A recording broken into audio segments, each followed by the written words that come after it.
Hello and welcome to BusyWorksBeats.com. I'm back from LA and I'm super excited to share a new guitar technique I just kind of figured out along the way. So shout out to Diego Ave, shout out to Go Grizzly, shout out to Bricks Domain, shout out to Jay Swish out in LA. We had a pretty dope multi-day session interaction. It was pretty fun out in LA in that studio.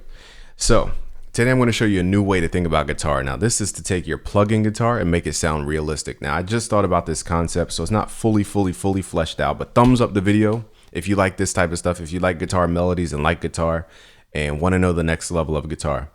So here's how it works. I've created a system that helps you transform chords like these that you want to play. Like in this case, this is a B minor 9 chord. And I really love those jazzy chords, but I can never make them sound realistic on the guitar. So now the question is, how do you do it? So what I've done is I've mapped out the range, and I'll show you how I did it. So I have this plugin called Ample Guitar M from Ample Sounds, I think. I forget the primary company, forgive me there. But when you click on this guitar, it helps you with a lot of cues. So firstly, this is the open string at the bottom. And we started at E. So if you're familiar with tuning a guitar, it's Eddie 8 Dynamite, Goodbye Eddie. So all the bottom notes here are E, A, D for Eddie 8 Dynamite, Goodbye Eddie, which is G, B, E. G, B, E, yeah, we don't like. No, anyway. So it goes from the lowest note to the highest note. Okay, so what I did was I clicked the lowest note and then I clicked the highest note per string. And all I did was map that out. So boom, boom, boom, boom. And I created a range. So every string has the same amount of notes per range. And it's 2, 4, if you want to get geeky about it, 2, 4, 6, 8, 10, 12, 14, 16, 18, 20, 21 notes that you can play on one string, whether it's open all the way through the whole neck. So 21 notes, all I did was copy and paste these so that it creates a range per string. So this is a little bit more convoluted than just using a scale, because you have to think as if you're playing the instrument itself. And that's why I said I created the system that's a little more than just playing the notes straight out. So here's how it works. Okay, great, we know the strings, but how do we apply this to our chords? So in theory, when you're playing a guitar, you can't play 2 notes per string. You have to play 1 note per string. So what you do is you see if each note is, okay, so if I wanted to play B, I'm going to use the B on this string. If I want to play D, I'm going to use D on the next string, and so on and so forth.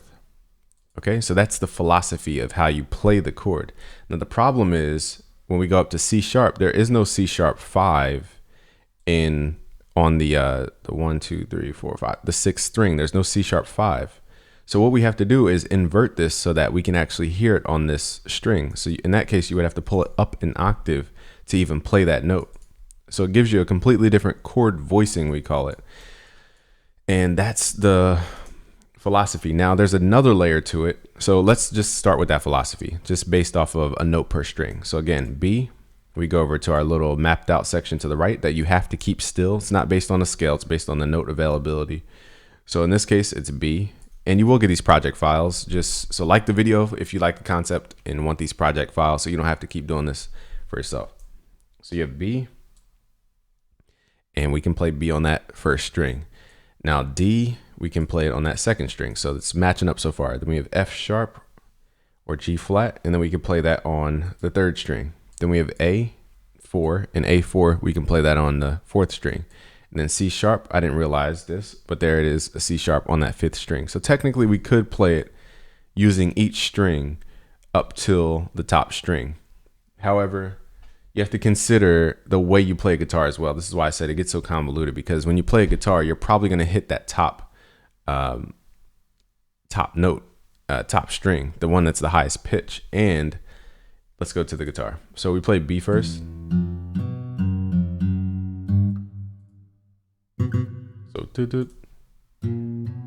So we would start here. Now the issue is when you're playing a guitar and you're actually positioning your fingers, you generally stay within a certain range. And this is what these little dots mean. This is why I've come up with like a subsystem to the system. I know it's getting convoluted, but I'll show you how to use it in practice in a second. So what you do is you pick a note on your guitar, like B, and you want to give yourself 5 notes of range, because even though technically each of these notes can be played on each string, the the positioning of the chord could be wild, where your hand can't even stretch that far. So even though they can play each note, it doesn't mean that you can physically do it. And that's why you have to come up with a subsystem. So this is where we get really advanced. Okay, so all you got to do is pick a 5-note range. So it's 1, 2, 3, 4, 5. And after you finish the 5-note range, you continue the range using the next string. 1, 2, 3, 1, 2, 3, 4, 5. Then you continue the next one. 1, 2, 3, 4, 5. Next one. 1, 2, 3, 4, 5. So now you're narrowing the actual potential notes you can use for your chords. 1, 2, 3, 4, 5, and then 1, 2, 3, 4, 5. Now let's copy that and paste that. Now this is our range, our range per chord. So you have a general guitar range, which is this thicker one, and then you have a range per the chord that you use. So in this case, I wanted to play a minor 9. In order to do that, I have to play notes that I can actually manage to reach within that physical range that I showed you here, these little dot to dots. So that's what this chart represents. To test that, we're gonna play an open string. So that's the boom boom. Actually, we don't need the open string. We need B to D sharp. So B to D sharp. Dun, dun, dun, dun. Okay. And then we want up 5 notes. So 1, 2, 3, 4, 5.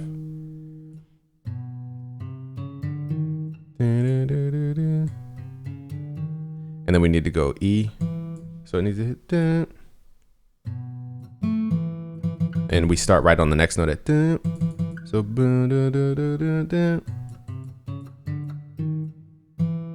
and then it continues on and on and on.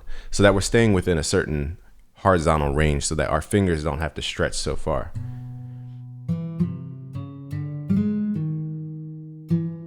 Even 5 strings of a range is pretty far. So you might want to knock that down to like a 3-note range even to take this to a different level. So let's just test this theory. And you have to create ranges per the chord that you start on. So in this case, I started on B. So I have to create a range starting at B. You can't use the same range for all your other chords unless you want the chords to like have the same sound. Okay. So now using this subset of notes, I'm going to redistribute these notes per the section. So now you can see, okay, B, okay, we got B3 in the bottom string, so that's gone. And you can delete this. So what I'll do is I'll copy this so we can just get rid of all the excess stuff. So that's why I said this is a pretty complex system because you have to understand how the instrument is played. It's not just music theory, it's the voicing of the actual notes. So B3, we're going to delete the rest of the notes. So we can't play any other notes in that range. Then we have D. So we're like, oh shoot, there's no string to play D4 on. How are we going to play that note? We have to invert this up an octave or up 2 octaves. So I'm just going to place that there as a placeholder. And there we have it at D5. Now, can we play F sharp at F sharp 4? Yes, we can. So let's delete the other notes. We have A4 on the next string, so we can play that. Let's delete the other notes. And we can't play C sharp because we're using the A4 for C sharp. So we have to pull this up an octave. And now that's up all the way up there. And then we can play D on that 4th string there. Now, here's a third layer. This is why I said it's so convoluted in thinking this way. But a third layer to guitar is saying that when you're strumming, you don't just skip. Like, for example, if you're going to play a chord, you're going to play it including the note, the string that's second to the highest pitch. Because in order to play the high pitched ones, you're going, let me turn this reverb off. I think it's causing my computer to go crazy. If I could find the reverb, where's the reverb? Now, some plugins have built-in chord structures, but it requires key switches most of the time and a bunch of stuff that doesn't really work in FL Studio. So I don't want you to bust your head over. I'm trying to think of a phrase. Is this the reverb? Turn the reverb off. Okay. I don't want you to like rack your brain over this stuff. So in that case, we need to play something in this range because it wouldn't make natural sense to play all the notes except that and then play the top note. So you wouldn't strum 3 notes, skip a string, and then play the last one. That's just not how a guitar would work unless you strum it that way or pick it that way. So you have to understand the playing style and availability of notes. So in that case, to make it more realistic as one full strum, I'm going to pull B up, was that 2 octaves, so that it fits into this equation. And now every string has a note, and we can delete the bottom B note, I should say. And now here's what it would sound like if we played this all at once.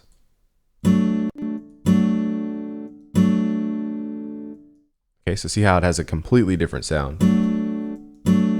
Whereas if we played it like this, now I think this guitar automatically does stuff to the chord, so you got to take that function off as well. I don't know what is this, sound mode? So I believe it does have like an auto chord voicing. So you want to turn that off as well, because that could potentially mess up the way you perceive your sound. We're going to leave it as is.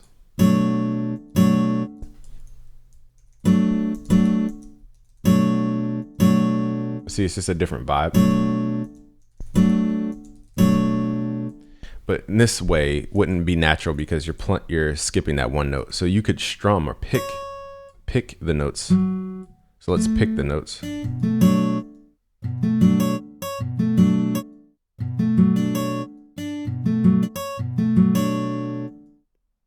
That would be more realistic because now you are individually choosing notes.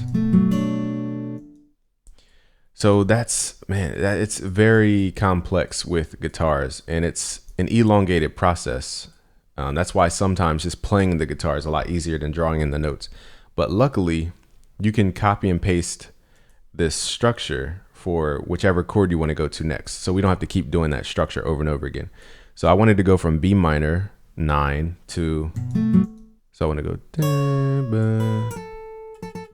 and whatever that chord would be. So let's just hit shift, duplicate it over. And now I have to collapse the chord so it looks easier to comprehend. Let's pull these notes down.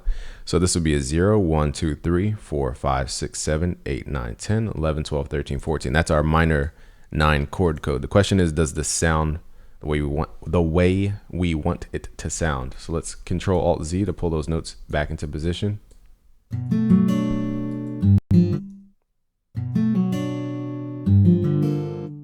And the do do do do sounds wrong. So that means we're probably going to go to a major chord. So there's like 4 layers of thinking about guitar, and you have to think about the potential notes per string. Then you have to think about the range of the guitar. Then you think about the realistic aspect of playing all the notes in a row. Then you think about inversions and how to make it sound more realistic. So it's 4 layers to even begin guitar.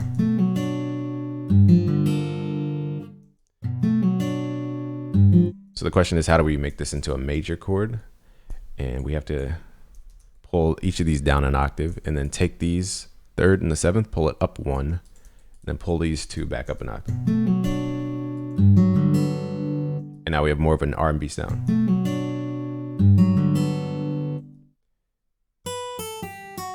And all you have to do again is use that top note, so you don't have to keep doing this over and over again. Just hit shift, pull it over so that the top note matches this.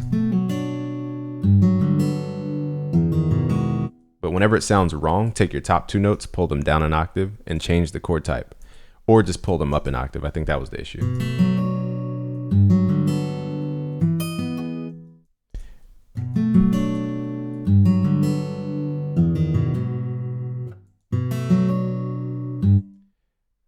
Now this is interesting because we need it in this lower octave, but the issue is that, let me see, 0, 1, 2, 3, 4, 5, 6, 7, 8, 9, 10, 11, 12, 13, 14, 15.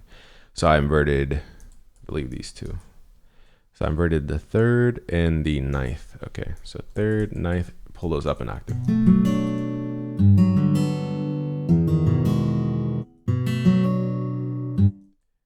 Pull these back down. Let's convert it back to a minor chord. I know I'm moving fast here, but this is more just to show you how far you can take it.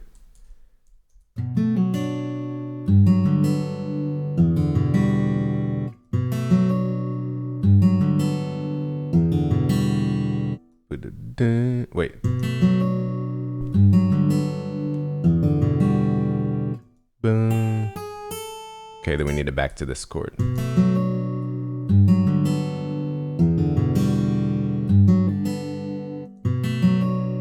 And now you have a more realistic guitar strumming experience. And then you want to change your velocity.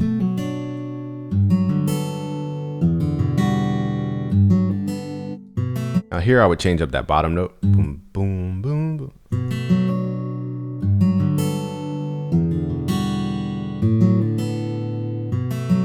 There we go.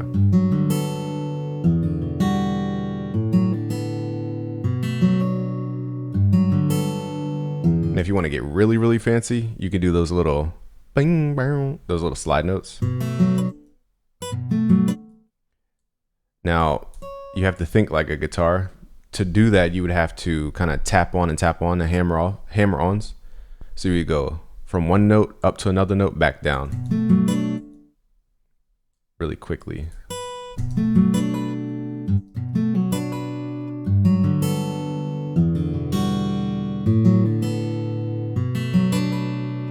Now in this case, you would go up and down from C sharp.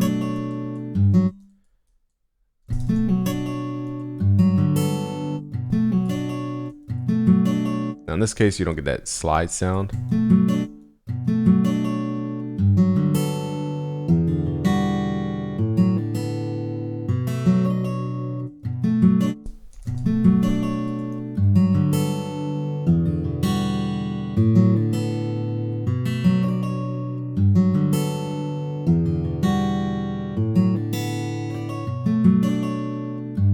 It might not be realistic at the end, but it sounds cool.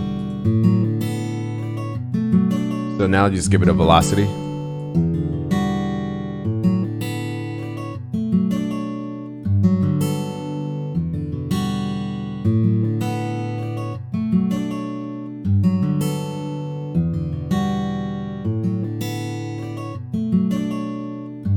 Yeah, I don't think this would match technically the way you would even play.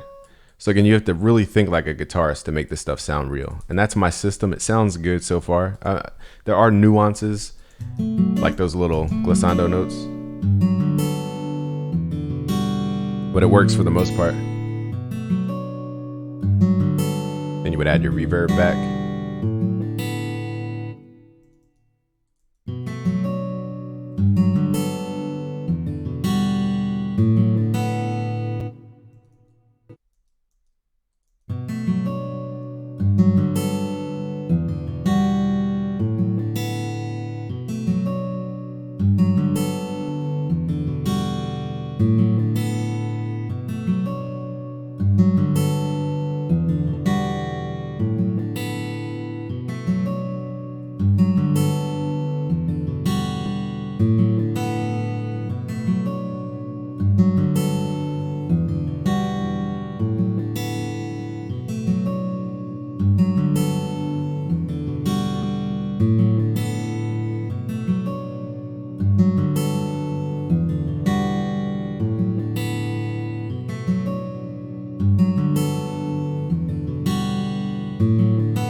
All right, so as long as you know that bottom note here, it's important to know that bottom note because you don't want to go any lower because that activates what are called key switches. And let me see, let's move this over to E. So you can copy this chord progression and make your changes throughout. But let's say you want to play lower. Notice that the bottom note that we've played in this is lower. So let's pull this up instead of going lower. Let's pull it up to, let's say, 5. Let's do what just happened. 1, 2, 3, 4. Let's pull it up to that. I don't know what this is gonna sound like. I'm just.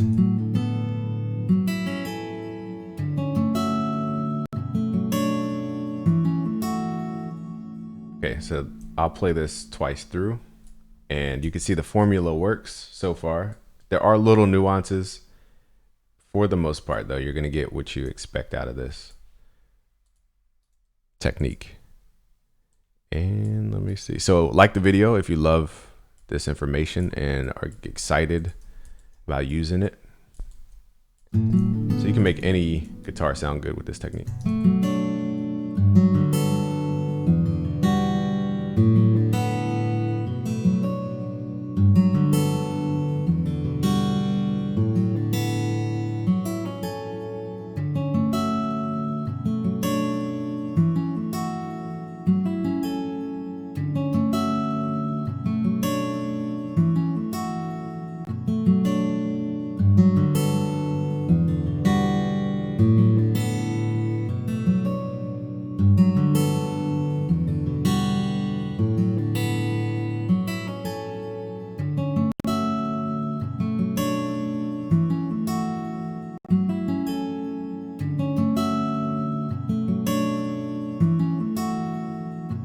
Man, I'm excited because this formula works. I just have to practice it enough to really kind of build it into muscle memory.